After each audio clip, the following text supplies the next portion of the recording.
నమస్తే, నేను సిరి.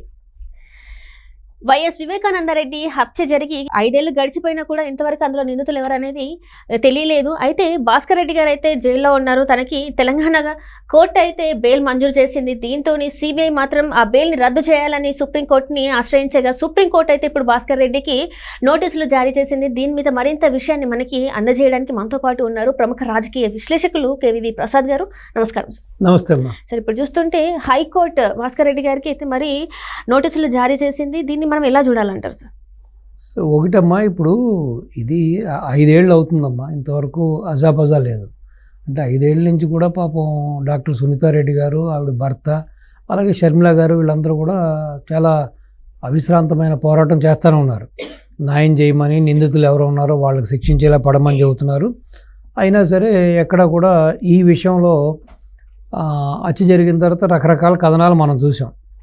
గుండెపోటుతో మరణించాడని చెప్పి బయటకు వచ్చి విజయసాయిరెడ్డి గారు చెప్పడం, ఆ తర్వాత ఏమో ఇది నారాసుర రక్త చరిత్ర అని చెప్పి సాక్షిలో రాయడం, అలాగే ఆదినారాయణ రెడ్డి గారు బీజేపీ ఇప్పుడు ఎమ్మెల్యే ఆయన జమ్మలమడుగు ఆయన చేశారని చెప్పి, అలాగే బీటెక్ రవి గారు పులివెందుల మొన్న ఈయన మీద జగన్ గారి మీద నిలబడిన వ్యక్తి టీడీపీ తరఫున, సో ఆయన చేశారని ఆయన మీద నెపం నెట్టడం, సో వాళ్ళందరూ ఎవరూ లేరని చెప్పి కూడా వాళ్ళు నిరూపించుకోవడం జరిగింది.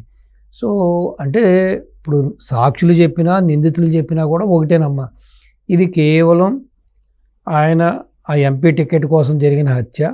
ఇది కేవలం వైఎస్ భారతి జగన్మోహన్ రెడ్డి అండదండలతోటే అవినాష్ రెడ్డి గారు చేశాడని అందరూ మాట్లాడుకున్న విషయం. ఆ సాక్షులు నిందితులు కూడా అదే చెబుతున్నారు. అలాగే దానికి తగ్గట్టుగానే బలం చేకూర్చే విధంగా ఏదైతే సిబిఐ కొన్ని సాక్ష్యాధారాలు సేకరించిందో ఆ సాక్ష్యాధారాల్లో ఆ గూగుల్ టేక్అవుట్లో కానీ, ఆ యొక్క టైం లైన్లో కానీ ఇవన్నీ కూడా ఎక్కడి నుంచి వెళ్ళారు, వైఎస్ భాస్కర్ రెడ్డి నుంచే ఈ నిందితులు ఉన్నట్టు, అక్కడి నుంచే తలదాచుకున్నట్టు, అక్కడి నుంచి వెళ్ళినట్టుగా కూడా అన్నీ కూడా గూగుల్ టేక్అవుట్లో కానీ ఆ టైం లైన్లో కానీ కూడా క్లీన్గా ఆధారాలు కూడా సిబిఐ దగ్గర ఉన్నట్టు కూడా చూసాం. సో ఆశ్చర్యం ఏంటంటే సిబిఐ అరెస్ట్ చేస్తాకు వచ్చినప్పుడు కూడా కనీసం సిబిఐ కూడా అక్కడికి రాకపోవడం, సిబిఐ కూడా హాస్పిటల్కి చేరుకోకపోవడం, హాస్పిటల్లో ఒక డ్రామా క్రియేట్ చేసి అవినాష్ రెడ్డి గారికి తల్లి బాగోలేదన్నట్టుగా అక్కడ వీళ్ళు ఉండడం, కనీసం అక్కడున్న ఆ లోకల్ గూండాలు కానీ లేకపోతే అవినాష్ రెడ్డి అనుచరులు కానీ సిబిఐని కూడా అలో చేయలేని ఉదాంతం. అంటే ప్రపంచ చరిత్రలో, దేశ చరిత్రలో ఒక విధంగా ఒక సిబిఐని కట్టడి చేసింది ఎవరంటే కేవలం ఒక అవినాష్ రెడ్డి మాత్రమే, అది జగన్మోహన్ రెడ్డి ప్రభుత్వంలో. సో దీని మీద కూడా రకరకాల కథనాలు వచ్చినాయి. సో జగన్మోహన్ రెడ్డి సిస్టాలను మేనేజ్ చేస్తున్నాడని, ఏదో విధంగా తనకున్న పెద్దల అనుగ్రహంతో, పెద్దల అండదండలతో ఈ విధంగానే సిబిఐని కూడా కట్టడి చేస్తున్నాడని చెప్పి, అలాగే కొన్ని కోట్ల రూపాయల చేతులు కూడా మారినాయని కూడా చెప్తూ ఉంటారు. సో ఏదేమైనా కూడా మరి నిజంగానే నీకు నీ బాబాయ్ మీద చిత్తశుద్ధి ఉంటే, నిజంగానే నీ బాబాయ్ మీద ప్రేమ ఉంటే, ఓ పక్కనేమో మీ పిన్ని, ఓ పక్కనేమో పిన్ని కూతురు, పిన్ని అల్లుడు, ఓ పక్కన నీ సొంత చెల్లి కూడా బాబాయ్కి అన్యాయం జరిగింది, బాబాయ్కి న్యాయం చేయంటున్నా కూడా నువ్వు నిమ్మగా నీరెత్తు కూర్చున్నావు అంటే కనీసం దీని వెనకాల మీ భార్య భర్తలు హస్తం ఉన్నట్టుగానే ప్రతి ఒక్కళ్ళు కూడా, అసలు ఆ పులివెందుల ప్రాంతంలో అయితే ప్రతి వాళ్ళు కూడా జగన్ భార్య ప్రమేయంతో అవినాష్ చంపేయడాన్ని బాహటంగానే మాట్లాడుకుంటున్నారు. ఆ ఏరియాలో ఎవరు వెళ్ళినా కూడా ఇదే మాటలు మాట్లాడుకుంటూ ఉన్నారు.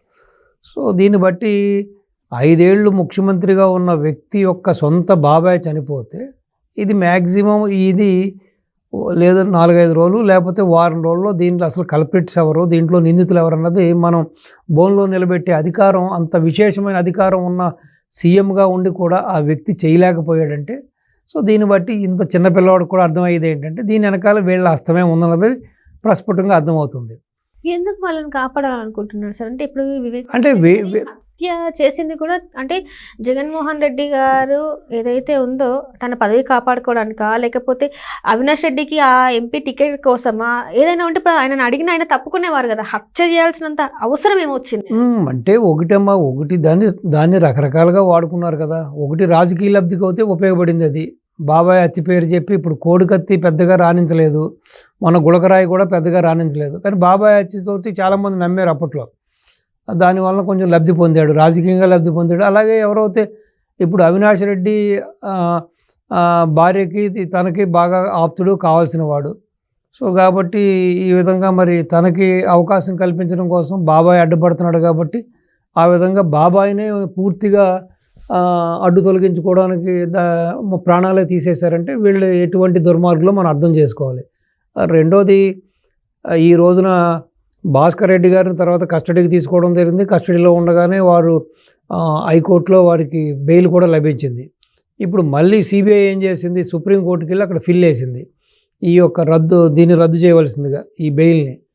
సో మన హీరింగ్ వచ్చిన సందర్భంగా జస్టిస్ ఖన్నా గారు ఏం చెప్పారంటే నోటీసులు జారీ చేయడం జరిగింది. మళ్ళీ వైఎస్ భాస్కర్ రెడ్డికి నోటీస్ జారీ చేయడం జరిగింది. సో కేసుని తదుపరి విచారణ మార్చి వరకు వేశారు. మరి మార్చి వరకు ఎందుకన్నది నాకు అర్థం అవ్వట్లేదు. ఇది ఓన్లీ నవంబరు, డిసెంబరు, జనవరి, ఫిబ్రవరి, మార్చి.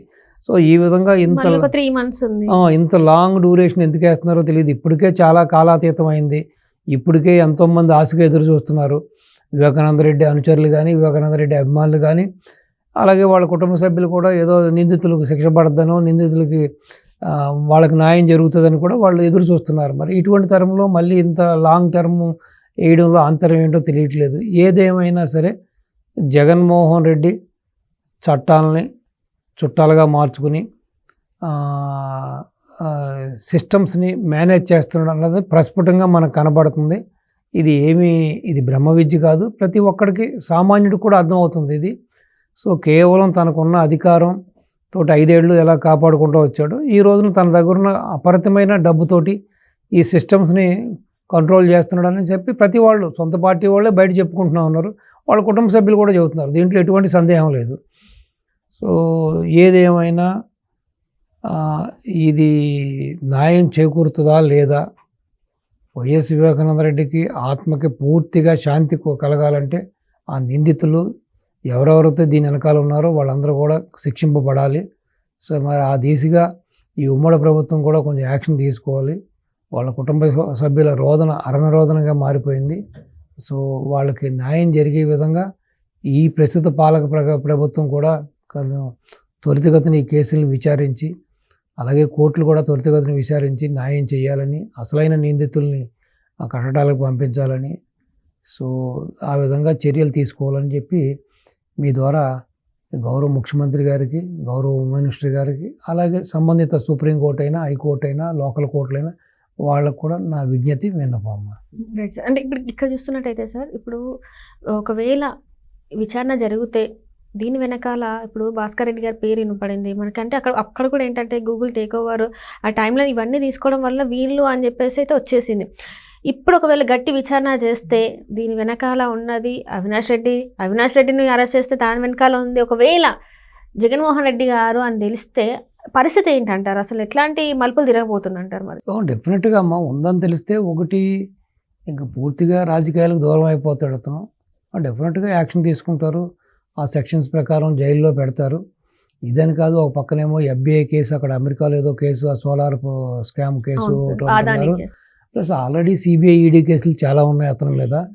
అలాగే ఈ మధ్యకాలంలో 5 ఏళ్ళలో రాష్ట్రంలో జరిగిన అవినీతి భాగోతాలు, liquor, sand, land, wine, mine, ఇలా రకరకాల స్కామ్స్ అన్నీ ఉన్నాయి. కాబట్టి మరి ఈ ప్రభుత్వం ఎంత తొందరగా, ఈ కూటమి ప్రభుత్వం ఎంత తొందరగా అన్నిటి మీద విచారణ జరిపించి, అలాగే సెంట్రల్ గవర్నమెంట్ని కూడా ప్రెజరైజ్ చేసి ఆ పాత కేసులు కూడా ఓపెన్ చేసి తొందరగా ఈ ఎవరైతే బాధితులు ఉన్నారో, ఎవరైతే ఈ రాష్ట్రానికి, ఖజానాకి నష్టం వాటిల్లిందో అదంతా కూడా భర్తీ చేసుకోవాలంటే ఇతన్ని ఆస్తులన్నీ కూడా జప్తు చేయాలి, ఇతని ఆస్తులన్నీ కూడా సీజ్ చేయాలి.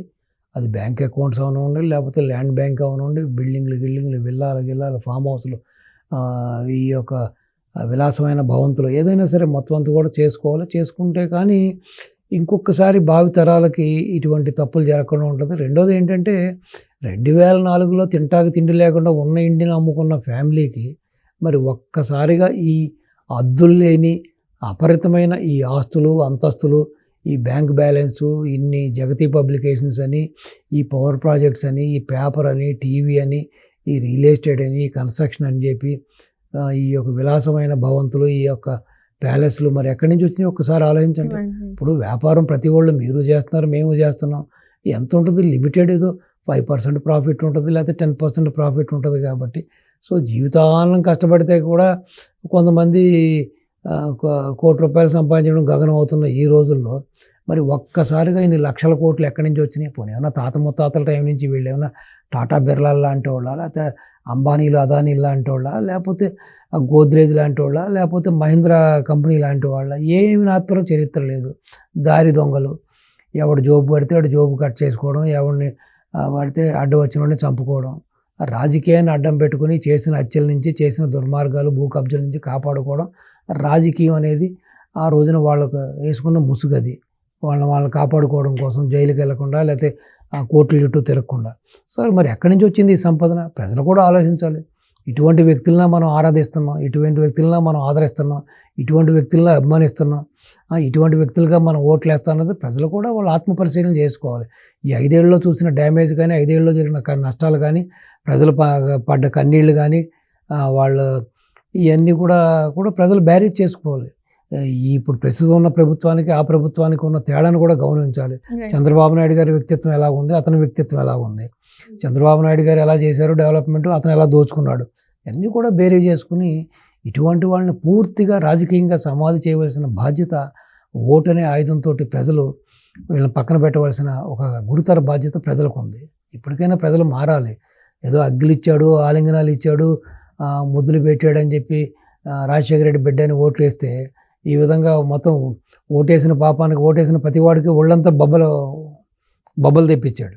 సో ఇప్పటికైనా ప్రజలు గమనించాలి. ఇప్పటికీ 40% ఉన్నారంటాడు, ఇప్పటికీ కొన్ని వర్గాల నాయకులే ఉన్నారంటాడు. వాళ్ళందరూ కూడా ఆలోచించవలసిన తరుణం ఆచరణమైంది. సో కాబట్టి వాళ్ళందరూ కూడా మారాలి. ఇతన్ని పూర్తిగా లైఫ్ లాంగ్ రాజకీయాలకు దూరంగా పెట్టాలి, ప్రజాక్షేత్రానికి దూరంగా పెట్టాలి. అప్పుడే రాష్ట్రానికి, రాష్ట్ర ప్రజలకి, రాష్ట్ర భవిష్యత్తుకి మనుగడ, భావితరాలకి భవిష్యత్తు అని చెప్పి చెబుతాను నేను. మరి ఆ విధంగా ప్రజలు కూడా ఆలోచించవలసిన తరం అయింది. ఏదేమైనా కానీ డాక్టర్ సునీత గారికి, వారి కుటుంబ సభ్యులకి, వారి తల్లికి, వాళ్ళ భర్తకి, అలాగే షర్మిలమ్మకి, వీళ్ళందరికీ కూడా వైఎస్ వివేకానంద రెడ్డి అభిమానులకి, అనుచరులకు కూడా తొందరలోనే మంచి జరగాలని, అలాగే న్యాయం జరగాలని, ఆ యొక్క నిందితులు ఎవరైతే ఉన్నారో వాళ్ళకి శిక్ష పడాలని, ఆ కుటుంబానికి న్యాయం జరగాలని, వివేకానంద రెడ్డి ఆత్మకి శాంతి చేకూరాలని మీ ద్వారా నా ప్రార్థన. Right, thank you so much. నమస్తే అమ్మా.